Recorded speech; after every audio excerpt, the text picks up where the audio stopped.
Hi friends, Christy here. Thanks for stopping by Books and Jams. Today we are going to be doing a try a chapter video where I am taking books from my Christmas book exchange cart that I kind of feel mediocre about. Nothing about these books has called to me in the years sometimes since I've received them as part of my Christmas book exchange, but I just have had a hard time adding them to previous unhauls because they were gifted to me from my besties, Sarah from Sarah's Nightstand, Lindsay from Lindsay's Little Library, or Amanda from On the Middle Shelf. And so I've just kind of been holding on to them, but really, am I going to ever read them? Do I need to keep books on my shelves, or on my cart in this case, that I don't feel like I'm ever going to read? I don't know. I don't think so. So we're going to take a look at 6 books today. I actually have 7 because I already know I'm going to unhaul My Monticello by Jocelyn Nicole Johnson. This is a book of short stories. I read the first one, wasn't thrilled by it, and don't have any desire to pick it up anymore. Even though it's super short, I already know I'm unhauling this one. But these are the other 6 that I'm just unsure about. So let me tell you what they are, and then we're going to dive into them one by one and read the first chapter to decide. We have The Promise of Stardust by Priscilla Shibley, The Longest Night by Andrea Williams, Marriage of Opposites by Alice Hoffman, Did You Ever Have a Family by Bill Clegg. Nothing about that cover draws me in, that's for sure. The Paragon Hotel by Lindsay Fay. I feel like I might like this one, but I just have never reached for it or had the desire to pick it up. So I need to see if I would like it. And then The Winter Soldier by Daniel Mason. As of right now, without knowing anything about these, I have not read the summaries. I have not done anything. I think I might end up keeping The Paragon Hotel and maybe The Winter Soldier and maybe The Longest Night. I really don't know what it's about, but possibly. I really think I've liked another book by Alice Hoffman. We'll put that next. And then these 2, I just am not interested in them at all based on the cover. So we'll put them at 1 and 2. So I'm pretty sure I'm going to unhaul the top 3 for sure, maybe 5, and maybe keep this one. That's kind of what I'm guessing ranking wise, like least likely to enjoy to most likely to enjoy.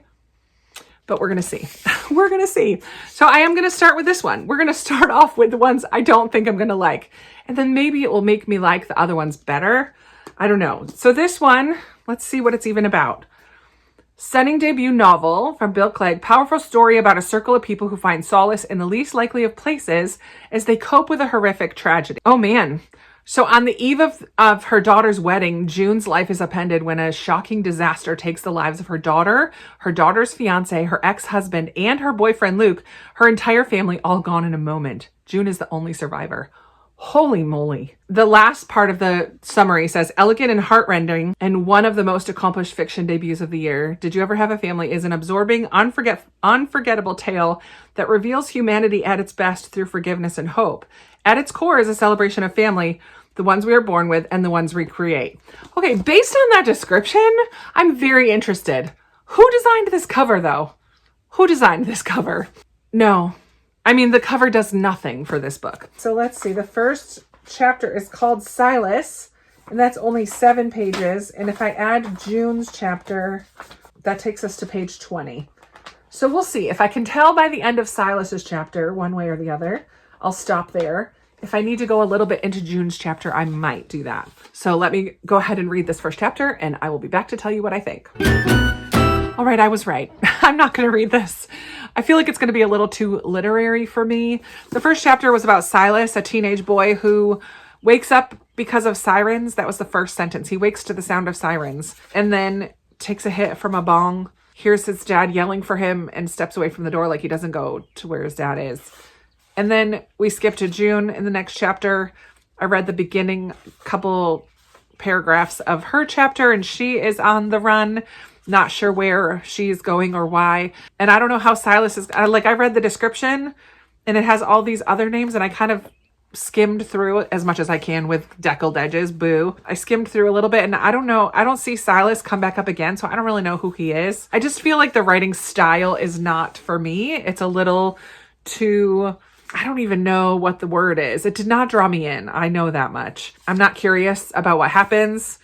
I'm not, like, Silas looks out his window when he's smoking his weed and sees smoke, but he's kind of like confused if it's his smoke from his pot or if it's clouds or if it's it's just too much. So this is a no-go. So that's going on to the unhaul pile, and we're going to dive into the second one, The Promise of Stardust. This one also has deckled edges. Actually, three of the 6 books I chose have deckled edges. Did I pick them because of that? Possibly.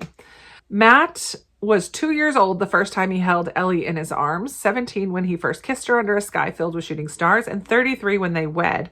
Now, in their late 30s, the deeply devoted couple has everything except the baby they've always wanted. When a tragic accident leaves Elle brain dead, Matt is devastated. Though he cannot bear losing her, he knows his wife, a thoughtful and adventurous scientist, feared only one thing, a slow death. Just before he agrees to remove Elle from life support, the doctors discover that she's pregnant. Now, what was once a clear-cut decision becomes an impossible choice. Matt knows how much this child would have meant to Elle. While there is no certainty that her body can sustain the pregnancy, he is sure Elle would want the baby to have a chance. Linny, Matt's mother, believes the son is blind with denial. She loves Elle too and insists Elle would never want to be kept alive by artificial means, no matter what the situation. Divided by the love they share, driven by principle, Matt and Linny fight for what each believes is right, and the result is a disagreement that escalates into a controversial legal battle. Oh man, I don't think I'm going to like this. Do I even need to read the first chapter? I will, just to get a taste of it. Let's see how long the first chapter is. It's just 9 pages. All right, I will read it. I will read the first chapter, but I'm pretty sure I'm not going to read this book. Okay, I did read the first chapter of this, and I'm definitely not reading this book either. I just feel like it's going to be really sad and heavy, and I normally like that in books. The writing style was fine. It was good. It was intense. Matt is a doctor, and his wife had an accident, hit her head. On the way to the hospital, she had a seizure for like 10 minutes and basically was brain dead at that point. So I don't know when they find out that she's pregnant, but I don't know. I just don't care enough to want to read this. So I did skip to the end, and I know how it ends. But yeah, this is going in the unhaul pile as well. I don't know. I'm not feeling it.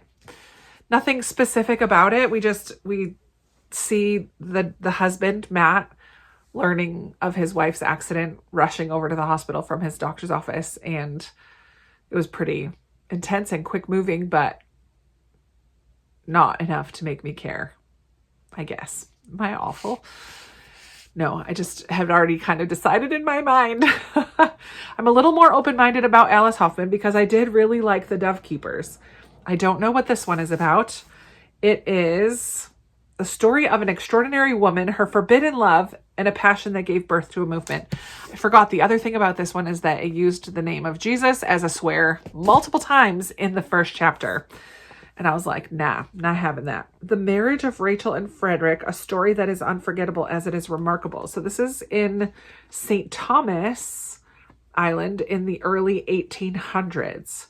Rachel dreams of life in faraway Paris. Her mother, a pillar of their small refugee community of Jews who escaped the European Inquisition, has never forgiven her daughter for being a difficult girl who refuses to live by the rules. She's married off to a widower with 3 children. When her husband dies and his nephew Frederick arrives from France to settle the estate, she seizes her own life story, beginning a defiant, passionate love affair that sparks a scandal that affects her entire family.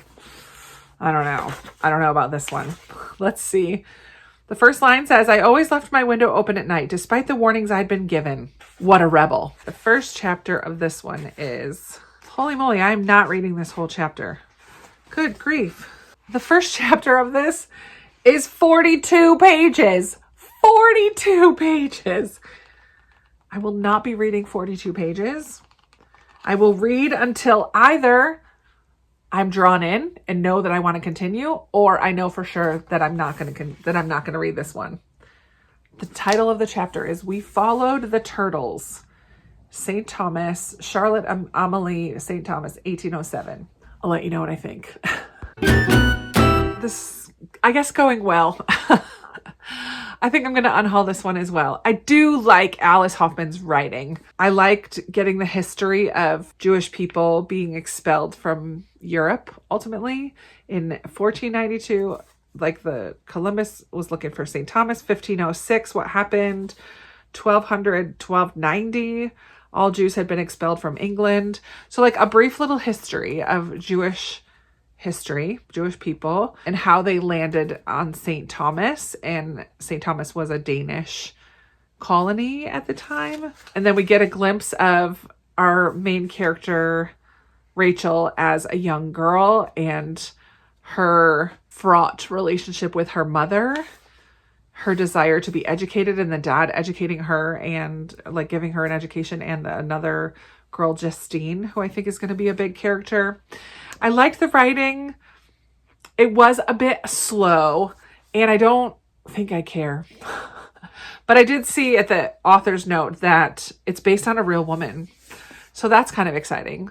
I might be able to be swayed with this one, but as of right now, there are too many other books that I think I would rather read. So that's getting on hold as well. All right. Now we're moving to the 3 that I have a feeling I might like a little bit more. So let's try The Longest Night by Andrea Williams. A stunning debut. What is this? 1959. It's about a young couple whose marriage is tested when they move to an army base rife with love triangles, life or death conflicts, and a dramatic cover-up. Maybe I'm not going to like this one. In 1959, Nat moves with her husband Paul and their 2 young daughters to Idaho Falls, a remote military town. An Army specialist, Paul is stationed there to help oversee one of the country's first nuclear reactors. It's an assignment that seems full of opportunity until Paul discovers that the reactor is compromised, placing his family and the entire community in danger. His superiors choose to cover up the problem rather than fix it. Paul can't bring himself to tell Nat the truth, and his lies only widen the growing gulf between them. Nat is lonely and restless, struggling to fit into her role as a housewife and longing for a real friend. She finds herself drawn to a rancher, Esram, comforted by his kindness and company. As rumors spread, the secrets between Nat and Paul build and threaten to reach a breaking point. So, I don't know. I feel like that's leading towards adultery, right? Why does so many books have adultery storylines in them? I don't like that at all. There's a prologue here that's just 2 pages, Paul's perspective. And then we get Nat's perspective 2 years earlier. So this is Paul's perspective, Idaho Falls, 1961. And then we go back to June 1959 for chapter 1, which takes us to page 11, but it starts on 3. So it's only a few pages. So I'm going to go ahead and read this first chapter. I don't have high hopes, to be honest. We'll see. All right, one more for the unhaul pile. So I did read the first chapter as well as the little prologue. The prologue talks about the nuclear reactor in jeopardy. The fire trucks were headed there and stuff. Drew me in. I was curious about it. Did not like the language. There's a couple curses in the first 2 chapters. And then we kind of go back to 2 years ago when Nat, who's the wife, and Paul, the husband, are headed out to Idaho from Virginia. Long road trip. And it's a story of Nat, like they stop at one point for a little rest stop and they're near a little lake. They let the girls go play they have 2 daughters, let them go play for a bit. And Nat goes up on a rock and jumps into the lake, and she sees other people rock jumping, and she's a swimmer and she grew up in California and loves to swim and just needed the break and the cooling down. And Paul was fuming about it. He was not very happy. And that's where chapter 1 ends. So I kind of like skimmed through, glanced, read a couple sentences here and there. It does look like there's going to be a friendship between Nat and another dude. She kind of hopes it's more. At one point they were snuggling up on the couch. Rumors, I don't know that I don't know if that it goes like all the way to a full-blown affair, but close enough. And other people are spreading rumors about them, and so it's just like Nat and Paul in their very fraught marriage. And I don't know, I just don't care. So I'm going to unhaul this one as well. 4 down, 2 to go. I mean, I'm clearing books off my shelf, so that's good. This is another one with deckled edges. It's The Winter Soldier by Daniel Mason. I know nothing about this, and he's the author of The Piano Tuner, which I don't know anything about that one either. Let's see what Lindsay said on her card. This book requires a cold day, a hot cup of tea, and a soft blanket.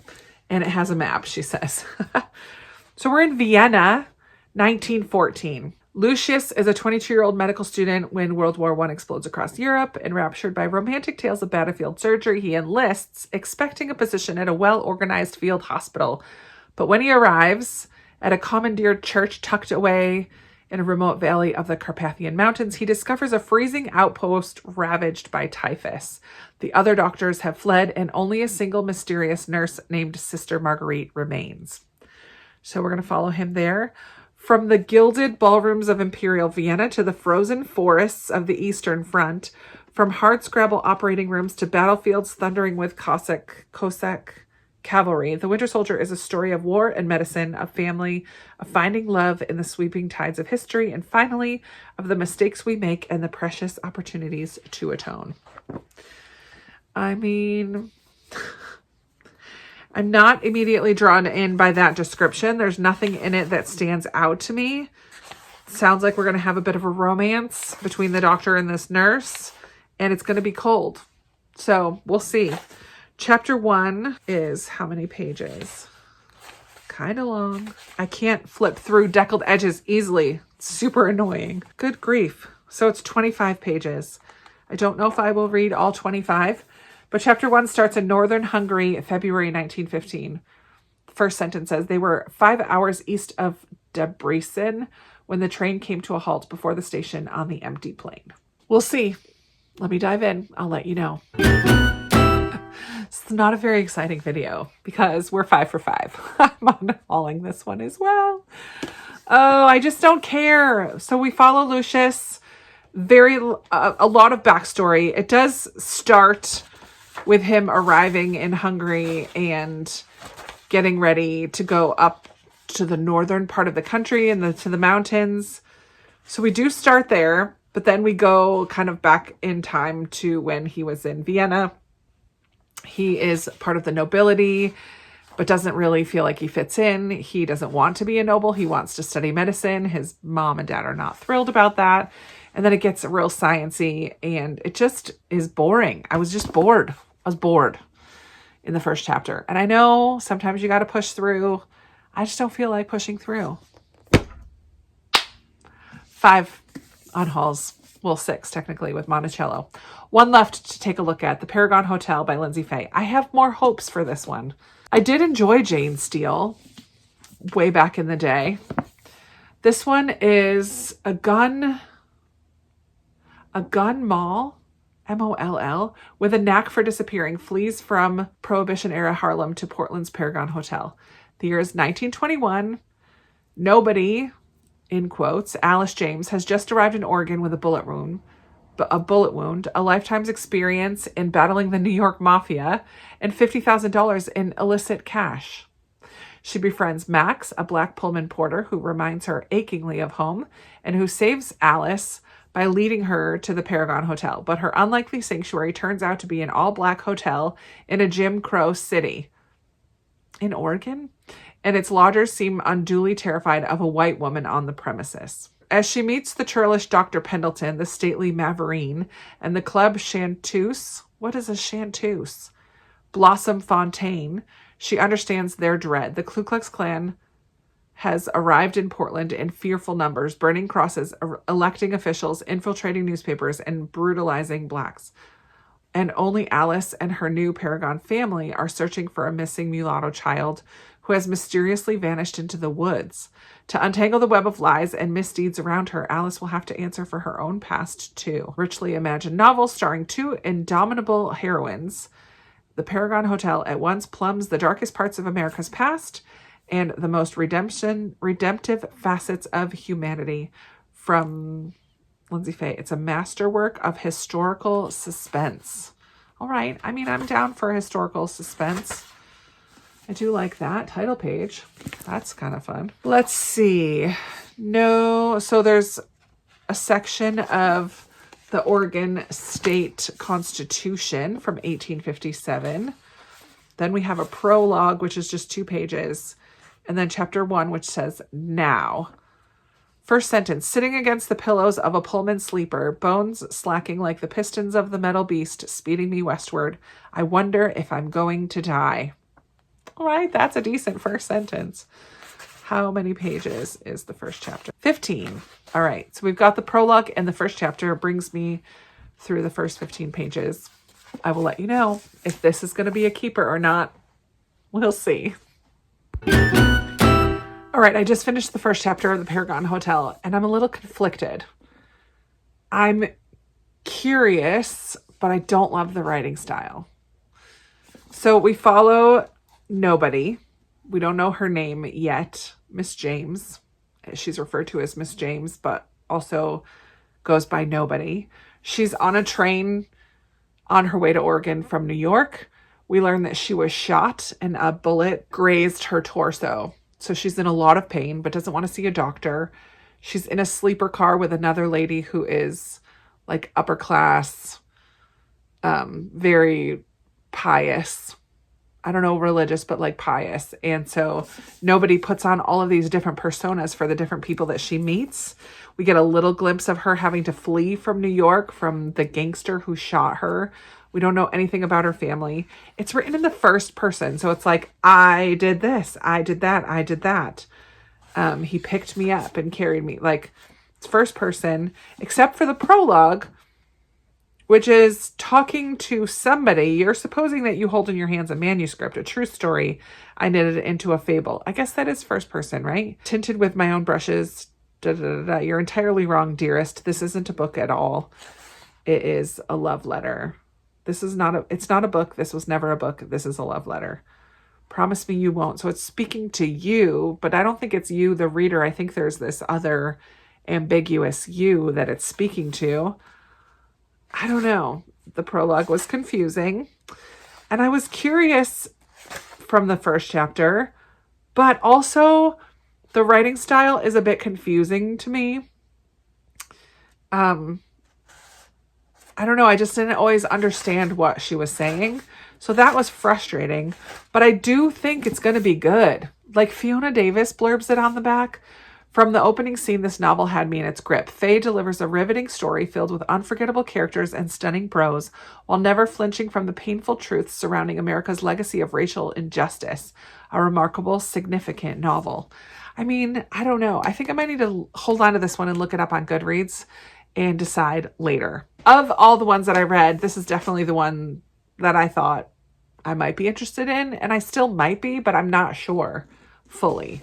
So I would love to hear if you've read that one. But these ones are all getting unhauled, and I'm not sad about it. So My Monticello is leaving. Did You Ever Have a Family is leaving. Promise of Stardust, out of here. Marriage of Opposites, gone. Longest Night, and The Winter Soldier. I'm unhauling all of these.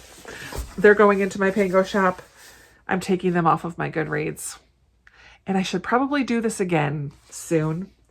Maybe not with ones that I already expect to unhaul, because I probably could have unhauled all of these and not cared about the first chapter. But because they were gifted to me from my Christmas book exchange, I did want to give them a little bit of a chance. So I did. And now they're going. Thank you so much for watching. I appreciate you for being here. I would love to chat with you in the comments below. Do you agree with my choices about all of these? Have you read the Paragon Hotel? What do you think? Should that also be unhauled, or should I give it another go? Let's just chat in the comments below. I love talking with you down there. And that's going to be it for me today. Thank you so much for watching. Throw some kind of emoji in the description. I was like, maybe like a sad face or a thumbs down or a peace sign, like peace out, Girl Scout. Put some kind of emoji in the, I can't think of one, in the comments below. If you don't have anything to add in the comments but want to let me know that you were here, I do always appreciate the interaction and seeing who's watching. And I will talk to you in another video very soon. Bye.